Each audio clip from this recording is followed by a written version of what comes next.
Hello friends, welcome to my YouTube channel Bill and Tack. Today in this video I am going to guide you that how you can rotate or flip your videos in Wondershare Filmora. So for this, open the Wondershare Filmora, import the media file you want to add it to the Wondershare Filmora.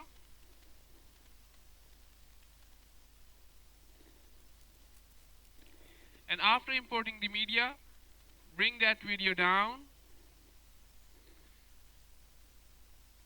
And now see,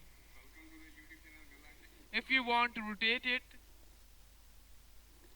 double click on the media. You will see these options: rotate 90-degree clockwise, see,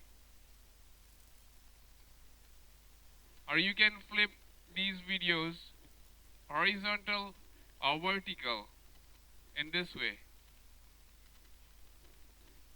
Click OK to apply these changes and click on export to make this video save.